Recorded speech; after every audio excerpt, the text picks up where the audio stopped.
وسلم۔ اللهم صل على محمد النبي الأمي وعلى آله وسلم۔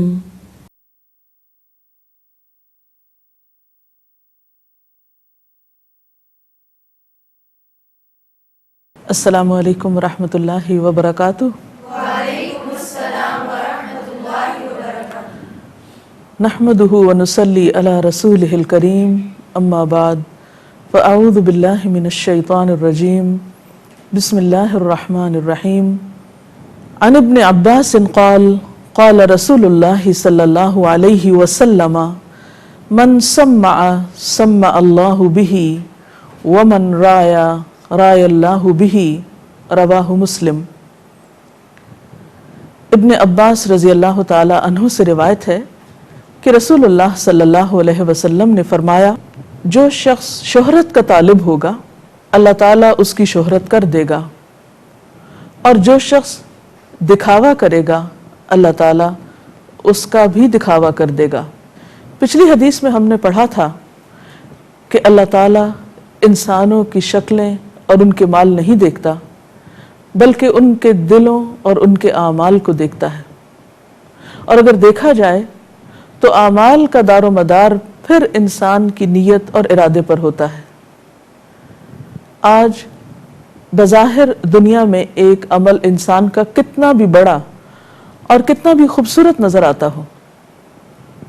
لوگوں کے دیکھنے میں وہ بہت ہی خوش کن ہو، لیکن اللہ تعالیٰ کے نزدیک وہ عمل قابل قبول نہیں۔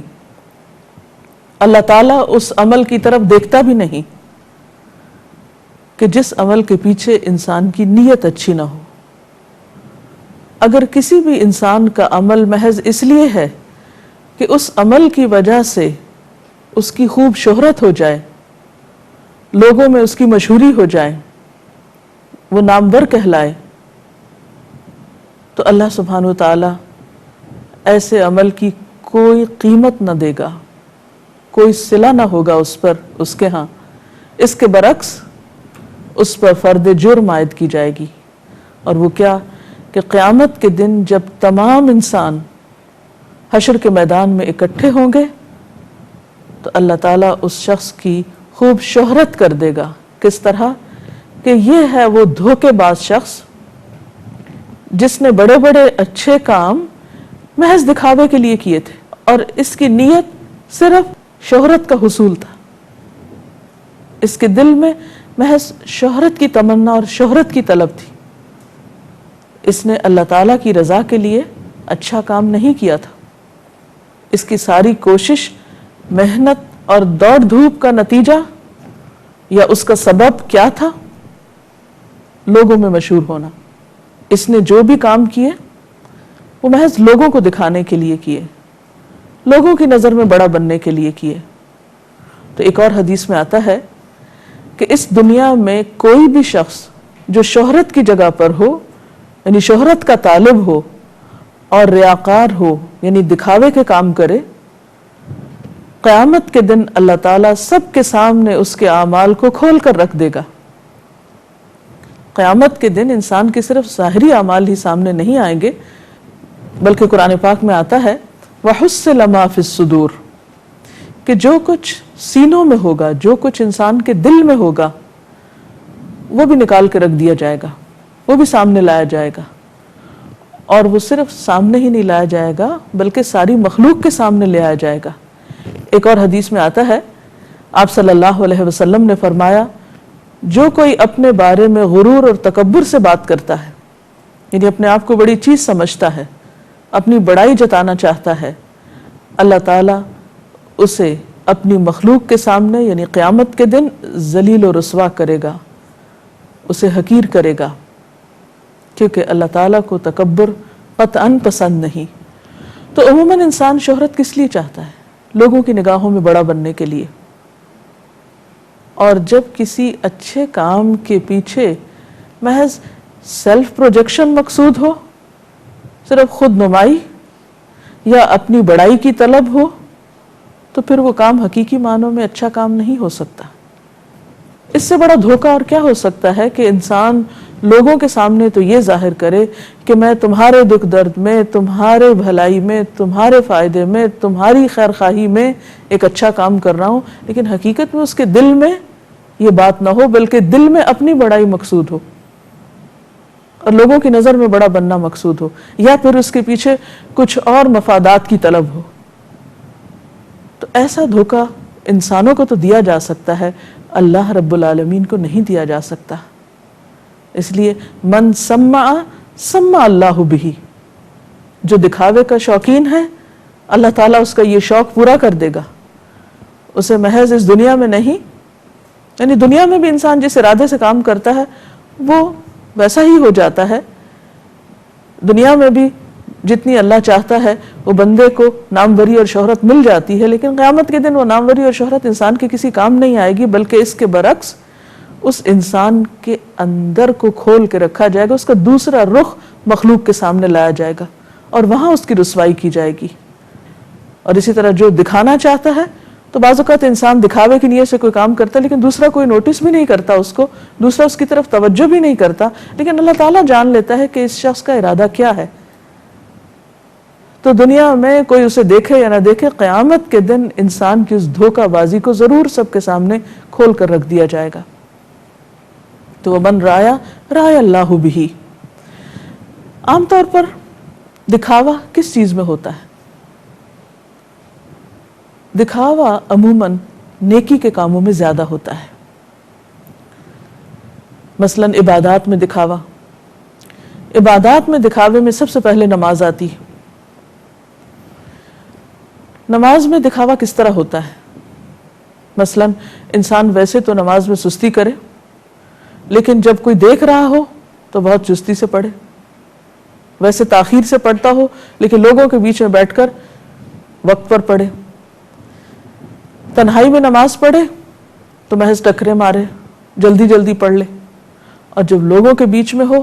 تو بہت خشوع و خضوع کے ساتھ اور بہت اچھے طریقے سے پڑھ کے دکھائے تاکہ لوگوں پر اس کی نیکی کی دھاک بیٹھے کہ یہ انسان تو بہت ہی اللہ سے ڈرنے والا ہے اور بہت ہی متقی اور پرہیزگار انسان ہے۔ تو یہ جو دو رخا پن ہے کہ تنہائی میں کچھ اور سب کے سامنے کچھ، یہ اللہ تعالیٰ کے ہاں قابل قبول نہیں، کیونکہ ایسا شخص دراصل اللہ سے نہیں ڈرتا، اس کے دل میں اللہ کی عظمت نہیں،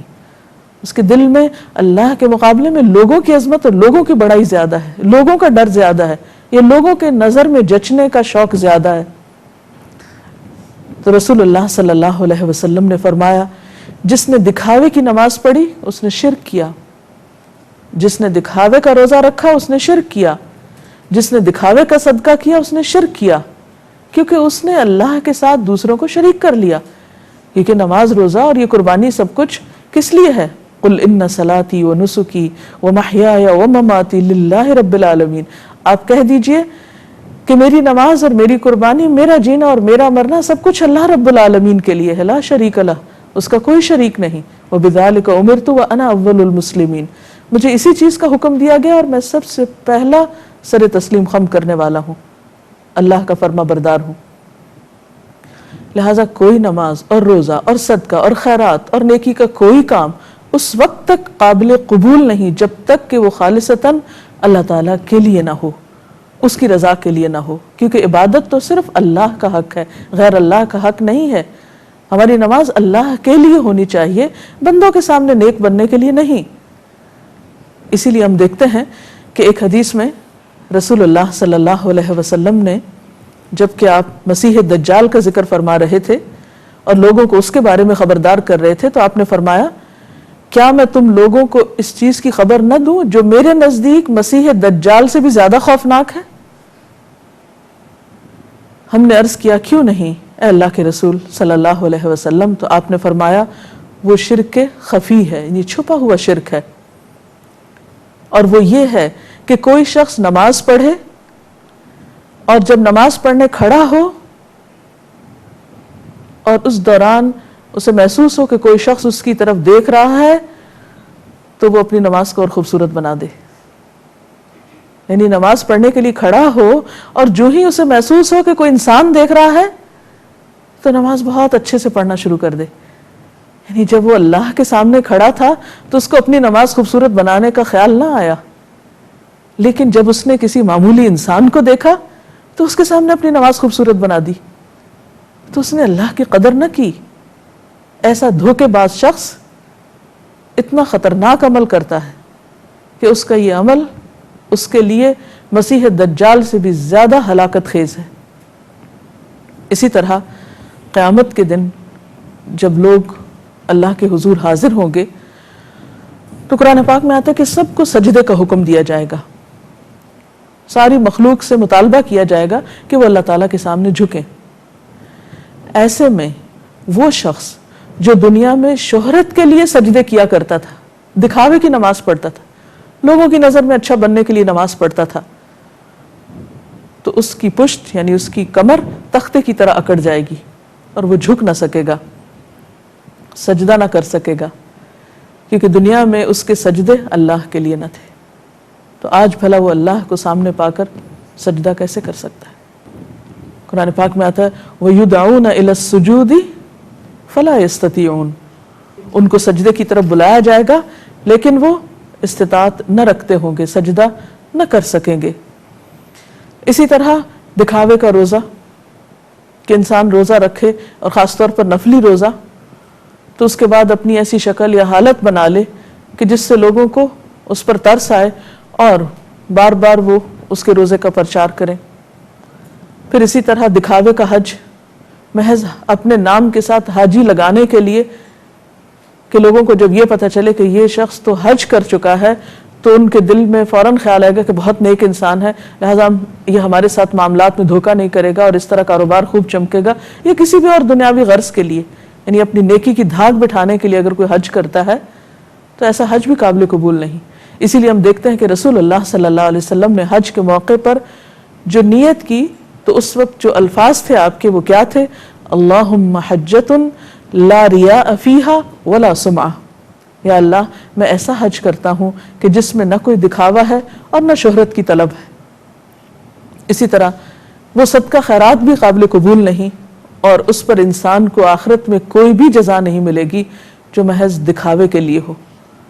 لوگوں میں سخی مشہور ہونے کے لیے، اور یہ کہلانے کے لیے کہ فلاں شخص بہت بڑے دل کا ہے، بہت خرچ کرتا ہے، یعنی لوگوں کی واہ واہ لینے کے لیے۔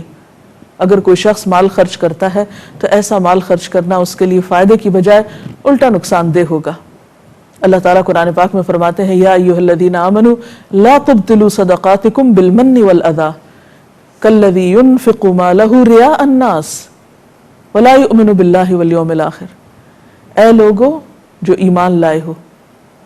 اپنے مال ضائع مت کرو۔ لا تبطلوا صدقاتکم، کس طرح؟ بالمن والاذی، احسان جتا کر اور اذیت دے کر۔ اور یہ کون کرتا ہے؟ کالذی، اس شخص کی طرح، ينفق مالہ رئاء الناس، جو مال کو محض دکھاوے کے لیے خرچ کرتا ہے اور اللہ اور یوم آخرت پر ایمان نہیں رکھتا۔ کیونکہ جس کو یقین ہو کہ اللہ تعالیٰ دیکھتا ہے، پھر وہ لوگوں سے فائدے کی خاطر یا لوگوں میں بڑا بننے کے لیے مال نہیں خرچ کرے گا، یا لوگوں کے اندر اپنی دھاک جمانے کے لیے نہیں، بلکہ وہ انسانیت کی بھلائی اور خیرخواہی میں اس طرح خرچ کرے گا کہ دائیں ہاتھ دے تو بائیں کو خبر بھی نہ ہو، وہ تو زبان پہ ذکر بھی نہیں لائے گا۔ جس کو یقین ہو کہ اللہ نے دیکھ لیا، وہ لوگوں کو کیوں دکھائے گا؟ جس کا ایمان ہو کہ آخرت میں جزا ملنے والی ہے، پھر وہ دنیا کے حقیر فائدے کے پیچھے کیوں بھاگے گا؟ یہ سب کچھ اسی وقت ہوتا ہے جب انسان کا ایمان کمزور ہوتا ہے، جب انسان اپنی دنیا کو آخرت پر ترجیح دیتا ہے۔ لہٰذا ایسے انسان کے پھر کیے ہوئے عمل بھی ضائع ہو جاتے ہیں۔ قرآن پاک میں اللہ تعالیٰ فرماتے ہیں من کان یرجو لقاء ربہ فلیعمل عملا صالحا، جو شخص اپنے رب کی ملاقات کی امید رکھتا ہے، یقین رکھتا ہے، تو اسے چاہیے کہ نیک کام کرے۔ ولا یشرک بعبادۃ ربہ احدا، اور اپنے رب کی عبادت میں کسی کو شریک نہ کرے۔ عام طور پر ہم شرک کا معنی یہ سمجھتے ہیں کہ کوئی شخص کسی بت کو پوجے یا غیر اللہ سے کچھ مانگے یا غیر اللہ کے نام پر کچھ کرے۔ شرک کی ایک قسم یہ بھی ہے کہ انسان عبادت کا، نیکی کا کوئی کام اللہ تعالیٰ کو دکھانے کی بجائے لوگوں کو دکھاتا پھرے، اللہ سے جزا پانے کی بجائے لوگوں سے جزا کی توقع رکھے، تو ایسے شخص کا عمل قابل قبول نہیں۔ اسی طرح عموماً زندگی کے اور بہت سے کاموں میں دکھاوا ہوتا ہے. مثلا بہت سے لوگ بہت پڑھتے لکھتے اس لیے ہیں کہ لوگ ان کو عالم کہیں، لوگوں میں علامہ مشہور ہوں، یا ان کے نام کے ساتھ بڑے بڑے ٹائٹل لگیں، یا لوگوں میں ان کے علم کی دھاک بیٹھ جائے. تو اس کے بارے میں بھی وارننگ دی گئی کہ جو شخص ایسے علم میں سے کچھ سیکھتا ہے کہ جس کے ذریعے اللہ کی رضا چاہی جاتی ہے، اگر وہ اس کے ذریعے دنیا کو مقصد بناتا ہے تو قیامت کے دن جنت کی خوشبو بھی نہ پا سکے گا. یعنی ایسے شخص کا پھر آخرت میں کوئی حصہ نہ ہوگا کہ جس علم سے اللہ کی رضا مطلوب تھی، اس علم سے اس نے لوگوں کی نگاہ میں اہم بننا چاہا اور لوگوں سے اس کا صلہ چاہا. پھر اسی طرح بعض اوقات ہم دیکھتے ہیں کہ معاشرتی زندگی میں معاملات میں بہت رعاکاری پائی جاتی ہے. جب کوئی شخص ہمارے سامنے ہوتا ہے تو ہم اس کی خوب خوش آمد کرتے ہیں، بہت اچھی طرح پیش آئیں گے، بہت پولائٹلی، بہت مسکرا کے، بہت اچھی طرح معاملہ کریں گے، اور جو ہی وہ پلٹے گا تو فوراً اس کی غیبت شروع کر دیں گے. یہ کیا ہے؟ یہ بھی ایک دکھاوا ہے. یعنی آپ کا اخلاق کیا تھا؟ ایک دکھاوے کا اخلاق تھا جو آپ نے صرف کسی کے سامنے ظاہر کیا، اور جب وہ شخص نہیں تھا تو آپ کا اخلاق بھی ختم ہو گیا. آپ انتہائی گھٹیا حرکت پر اتر آئے. بعض اوقات کوئی شخص سامنے ہوتا ہے تو ہم اس کی بہت عزت کرتے ہیں، بہت احترام کرتے ہیں، نگاہیں نہیں اٹھاتے، لیکن جو ہی وہ جاتا ہے تو اس کے بارے میں بری سے بری زبان استعمال کرنا شروع کر دیتے ہیں، اس کو طرح طرح کے ناموں سے پکارتے ہیں، اس کو بیوقوف بناتے ہیں. بنیادی طور پر تو قرآن پاک میں یہ ساری صفات منافقین کی بتائی گئی. وَإِذَا لَقُوا الَّذِينَ آمَنُوا قَالُوا آمَنَّا، جب ایمان والوں سے ملتے ہیں تو کہتے ہیں ہم بھی ایمان لائے. وَإِذَا خَلَوْا إِلَىٰ شَيَاطِينِهِمْ قَالُوا إِنَّا مَعَكُمْ، اور جب اپنے شیطانوں سے جا کے ملتے ہیں تو کہتے ہیں ہم تمہارے ساتھ مستہزئون، ہم تو ایسے مذاق کر رہے تھے، ان کو بیوقوف بنا رہے تھے. تو بات یہ ہے کہ اس میں جو انسان دوسروں کو بیوقوف بناتا ہے، دوسروں کو دھوکہ دیتا ہے، وہ دوسروں کا کچھ نہیں بگاڑ سکتا، وہ دراصل اپنے آپ ہی کو دھوکہ دے رہا ہوتا ہے. جیسے قرآن پاک میں آتا ہے یخادعون اللہ والذین آمنوا وما یخدعون الا انفسهم وما یشعرون، وہ اللہ کو اور اہل ایمان کو دھوکہ دے رہے ہوتے ہیں ایسی حماقتوں کے ساتھ، حالانکہ وہ اپنے آپ ہی کو دھوکہ دے رہے ہوتے ہیں اور ان کو اس کا شعور بھی نہیں ہوتا. بہت سے لوگ غلط کام کر کے احساس بھی نہیں رکھتے کہ انہوں نے غلطی کی، وہ اپنی غلطی پر شرمندہ ہونا تو دور کی بات، اس کی اصلاح کی تو دور کی بات، وہ اس غلطی کو غلطی سمجھتے ہی نہیں. ان کا ضمیر اس قدر مردہ ہو چکا ہوتا ہے کہ وہ اپنی ان حماقتوں کو، اپنے ان غلط کاریوں کو، سیاہ کاریوں کو وہ ہوشیاری کا نام دیتے ہیں، کانفیڈنٹ ہونے کا نام دیتے ہیں، اور انتہائی چالاکی کا ثبوت دیتے ہیں، اور وہ سمجھتے ہیں کہ اس طرح وہ نہایت ذہین اور بہت عقل مند ہیں، حالانکہ اللہ کے نزدیک ایسی حرکتیں کسی عقل مندی کا نام نہیں. پھر اسی طرح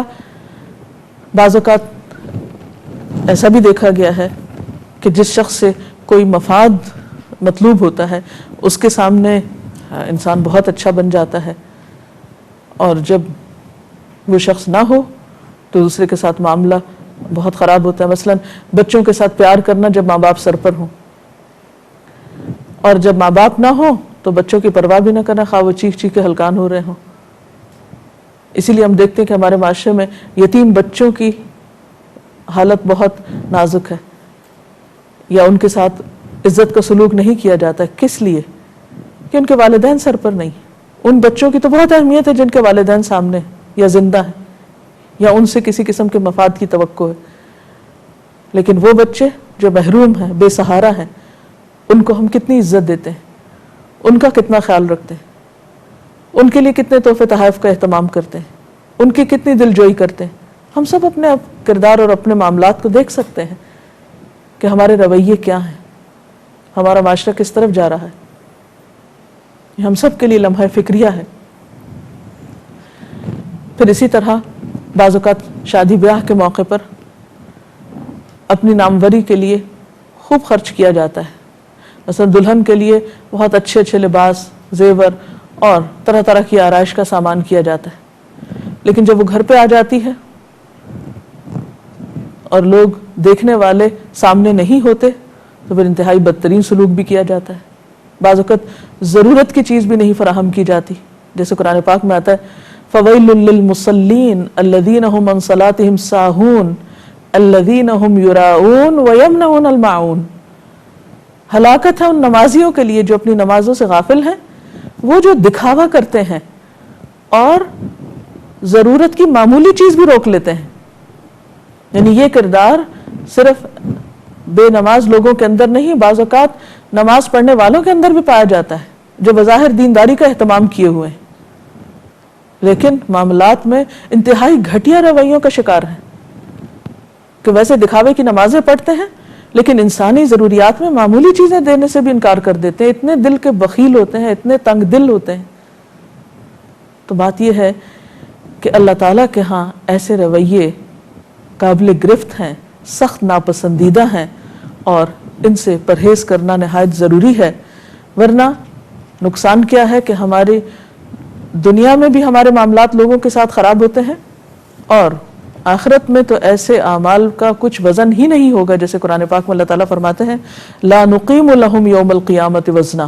قیامت کے دن ہم ان کے اعمال کو کوئی وزن ہی نہیں دیں گے، خواہ بظاہر دیکھنے میں وہ بہت بڑے بڑے عمل ہی کیوں نہ ہوں۔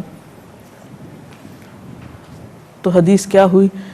من سمع سمع اللہ بہ، جو شہرت کا طالب ہے، شہرت چاہتا ہے، اللہ اس کی شہرت خوب کرے گا، قیامت کے دن لوگوں کے سامنے اس کی خوب ذلت اور رسوائی کی جائے گی، ذلت اور رسوائی میں خوب مشہوری ہوگی اس کی، اور جو دکھاوا کرے گا اس کی بدنیتی اور اس کے سیاہکاری اور اندر کا سیاہ دل لوگوں کے سامنے لا کے رکھا جائے گا کہ یہ ہے وہ شخص جو بظاہر بہت خوبصورت عمل کر رہا تھا لیکن اندر سے یہ ایسا تھا۔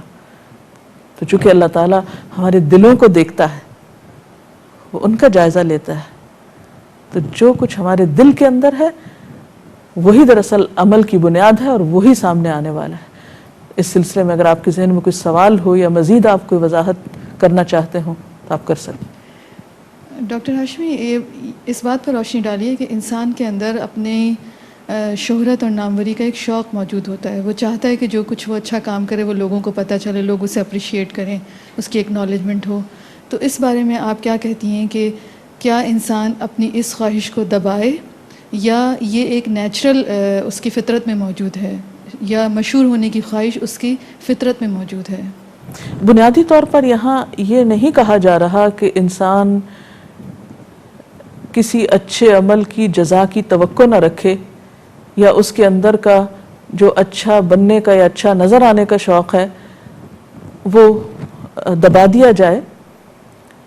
اس حدیث کا مفہوم یہ ہے کہ انسان جب کوئی خیر اور بھلائی کا کام کرے تو اس کے نتیجے میں جو کریڈٹ ہے وہ خود کو نہ دے، بلکہ جس نے ہمیں یہ ساری نعمتیں دی ہیں یعنی اللہ سبحانہ و تعالی، اسی کی رضا کے لیے سب اچھے کام ہوں، کیونکہ جتنی بھی ہماری عبادات ہیں بنیادی طور پر عبادت کی غرض کیا ہے؟ یعنی اس کے ذریعے خود نمائی کا شوق پورا کرنا یا اللہ تعالیٰ کی نعمتوں کا شکر ادا کرنا، اللہ کا شکر ادا کرنا۔ تو پھر ہمارے دل کے اندر بھی یہ کیفیت ہونی چاہیے، نہ کہ اس کے نتیجے میں ہم خود کو بڑا منوائیں۔ پھر اسی طرح بندوں کی جب ہم خدمت کرتے ہیں یا بندوں کی ہم مدد کرتے ہیں تو اس میں بھی ہم کیا احساس ان کو دلا رہے ہوتے ہیں کہ ہم تمہارے فائدے میں یہ کام کر رہے تھے، اور اگر ہمارے دل کے اندر خود نمائی ہے یا خود کو بڑا کرنا ہے تو یہ موقع اور یہ مقام خود کو منوانے کا نہیں بلکہ دوسرے کی بھلائی کرنے کا ہے۔ جہاں تک انسان کے اندر یہ شوق ہے کہ وہ اچھے کاموں میں آگے بڑھے یا اس کی خیر اور بھلائی کو تسلیم کیا جائے، تو یہ ایک فطری سی بات ہے اور ایک انڈرسٹوڈ بات ہے کہ جب ایک انسان اچھے کام کرے گا تو اس کے اپنے ضمیر اور اس کے دل کے اندر ایک سیٹسفیکشن ہوگی۔ وہ سیٹسفیکشن ضروری نہیں کہ لوگوں کی تعریف کے نتیجے میں ہی آئے، وہ ایک اطمینان قلب خود بخود پیدا ہوگا، اور وہ زیادہ اہم ہے بنسبت اس کے کہ انسان کی نگاہیں اور کان محض لوگوں کی طرف لگے رہیں اور انسان اپنے عمل کو لوگوں کا تابع بنا لے کہ اگر وہ تعریف کرے تو پھر انسان اچھے کام کرے، اگر وہ تعریف کرنے والے نہ ہوں تو انسان نیکی کا کام ختم کر کے رکھ دے، کیونکہ یہ مضبوط بنیاد نہیں کسی بھی اچھے کام کرنے کی. کیونکہ بہت سے مواقع ایسے ہوتے ہیں جب ہماری کوئی تعریف کرنے والا نہیں ہوتا لیکن کسی بھی اچھے کام کی ضرورت بہت زیادہ ہوتی. اب یہاں ایک بات یہ بھی ہے کہ اگر کوئی شخص اس نیت سے کام نہیں کرتا کہ لوگ اس کی تعریف کریں، لیکن چونکہ وہ اچھا کام کرتا ہے تو لوگوں کے دلوں میں اترتا ہے اور لوگ اس کی تعریف کرنے لگتے ہیں. تو ایک شخص نے آپ صلی اللہ علیہ وسلم سے آ کر پوچھا کہ ایک شخص اچھے کام کرتا ہے اور اس کا ارادہ اور نیت نہیں ہوتی کہ لوگ اس کی تعریف کریں، لیکن لوگ اس کے نہ چاہنے کے باوجود اس کی تعریف شروع کر دیتے ہیں، تو کیا اس سے اس کے عمل میں کمی تو نہیں واقع ہوگی؟ تو آپ نے فرمایا نہیں، تل کا بشرا عاجلہ، یہ جلد ملنے والی خوشخبری، یعنی عمل کی قبولیت کی علامت ہے. تو وہ جب ایک انسان کوئی اچھا کام کرتا ہے اور وہ اچھائی ایک اچھے اثرات چھوڑتی ہے اور اس کے نتیجے میں انسان کو جو اطمینان قلب نصیب ہوتا ہے، وہ سیٹسفیکشن اس سے کہیں بڑی ہے جو محض ایک تعریف چاہنے کی خواہش کی تکمیل پر انسان کو ملتی. جی کوئی اور سوال؟ جی میں آپ سے یہ پوچھنا چاہوں گی کہ نیت ایک ایسا عمل ہے کہ جو مرتے دم تک جس کا درست ہونا ضروری ہے، تو اس کے لیے انسان مسلسل وہ کون سے عمل اختیار کرے کہ جس کی وجہ سے انسان کی نیت درست رہے آخر وقت تک؟ آپ کا سوال بہت اچھا تھا کہ انسان کا چونکہ دل بدلتا رہتا ہے اور زندگی کے آخری لمحے تک انسان مسلسل جد و جہد اور کوشش میں ہوتا ہے، تو وہ کیا طریقہ ہو کہ جس سے انسان اپنی نیت پر قابو رکھے اور اس کو بھٹکنے یا بدلنے سے روک سکے. اس میں کوئی شک نہیں کہ یہ ایک مشکل ترین کام ہے، لیکن اگر انسان اپنی زندگی میں کچھ ایسے عمل داخل کر لے جن کا اللہ کے سوا کسی کو پتہ نہ ہو، یعنی خفیہ نیک عمل، یعنی کچھ عمل تو ایسے ہیں جب آپ اچھے عمل کریں گے تو لوگوں کو پتہ لازماً چلے گا، آپ چھپا نہیں سکتے، آپ کی نیت کیسے بھی وہ عمل چھپ نہیں سکتے، وہ تو ظاہر ہی ہوں گے. لیکن کوشش کے ساتھ آپ کچھ ایسے عمل بھی اپنی زندگی میں، ایسی عبادت یا ایسا ذکر یا ایسے خاموش طریقے سے دوسروں کی مدد کہ جس کا اللہ کے سوا کسی کو معلوم نہ ہو، ایسے عمل اگر کچھ اپنی زندگی میں شامل کر لیں اور ان پر استقامت اختیار کریں اور اپنے سے عہد کریں کہ ہم اس کا ذکر کسی سے بھی نہیں کریں گے، یہ صرف اور صرف اللہ ہی کے سامنے رہیں گے، تو انشاءاللہ اس طرح کی ایکسرسائزز سے آپ پھر ظاہری اعمال میں اپنی نیت کی درستگی پر بھی قادر ہو سکیں گے انشاءاللہ. Why is it that within Islam showing off is not favoured or it's detested? ان کا سوال یہ ہے کہ اسلام میں دکھاوا ناپسندیدہ کیوں ہے، یعنی اس کو کیوں اتنا ناپسند کیا گیا ہے؟ اصل میں دکھاوا اور شہرت کی طلب بنیادی طور پر دھوکے پر مبنی. کسی کی خدمت آپ کر رہے ہیں یا اس کی مدد کر رہے ہیں بظاہر اس سے ہمدردی جتانے کے لیے، لیکن اندر سے آپ کی نیت کچھ اور ہے، تو آپ دو رخ انسان ہو گئے. آپ کا ظاہر اور باطن فرق ہے اور یہ منافقت کی علامت ہے. پھر یہ بھی ہوتا ہے کہ ایک انسان صرف اسی وقت تک کام کرتا ہے جب تک اس کو شہرت ملتی ہے، نام ملتا ہے، اور جہاں نام نہیں ملتا تو وہ کام بھی نہیں کرتا، خواہ وہ کام کتنا امپورٹنٹ کیوں نہ ہو. اسی طرح جو کام اللہ کے لیے ہوتا ہے وہ کام کسی بھی وجہ سے پھر انسان چھوڑتا نہیں، اس کام میں استقامت ہوتی ہے، یعنی نیکی میں انسان کو استقامت اور اسٹیبلٹی نصیب ہوتی ہے. پھر اسی طرح یہ ہے کہ جب ہم لوگوں سے توقعات رکھ کے کوئی کام کرتے ہیں اور لوگ ہماری توقعات پہ پورا نہیں اترتے، مثلا جس درجے کی شہرت یا جس درجے کے صلے کی ہم نے توقع رکھی وہ ہمیں نہیں ملی، تو آئندہ کے لیے ہم وہ کام نہیں کریں گے، یا پھر یہ کہ مایوسی اور نا امیدی کا شکار ہوں گے، اور اس کا ایک نیگیٹو اثر یا ایک منفی اثر خود ہمارے دل پہ پڑے گا. یعنی جب ہم ایسے سے توقع رکھتے ہیں جو ہماری توقع پوری نہیں کر سکتا، تو پھر نتیجہ کیا نکلتا ہے؟ ہم ڈسہارٹ ہوتے ہیں، ہم پریشان ہوتے ہیں، اور جو ہمارے اندر کی خوشی وہ ختم ہو کر رہ جاتی. یعنی اگر ہماری خوشی کی بنیاد صرف یہی ہے کہ لوگ تعریف کریں تو ہم خوش ہوں اور اگر وہ نہ کریں تو ہم غمگین ہو جائیں، تو آپ دیکھیں کہ کتنے زیادہ غم ہماری زندگی میں پھر اکٹھے ہو جائیں. تو اللہ تعالیٰ انسانوں کو اچھے عمل کی ایک ایسی بنیاد عطا کرنا چاہتا ہے کہ جس کو پا کر وہ ہمیشہ مطمئن، پرسکون اور کنٹینٹ رہیں. وہ کمزور سہاروں کی بجائے ایک مضبوط سہارے کو تھامیں. اللہ تعالیٰ سے دعا ہے کہ وہ ہمیں بہترین قوت ارادی عطا کرے اور ہمیں ہماری کمزوریوں سے بچائے اور ہماری نیتوں کی اور ارادوں کی اصلاح کر دے تاکہ ہم انسانیت کی خیر اور بھلائی کے کاموں کو بے غرض اور بے لوث ہو کر سکیں اور ہمیشہ نیکی کے کاموں میں آگے سے آگے بڑھتے چلے جائیں، اور اللہ تعالیٰ ہمارے ان کاموں کو قبول بھی فرما لے. اس کے ساتھ ہی آج کے پروگرام کا وقت ختم ہوتا ہے. اب اجازت چاہتے ہیں. السلام علیکم ورحمۃ اللہ وبرکاتہ. لقد من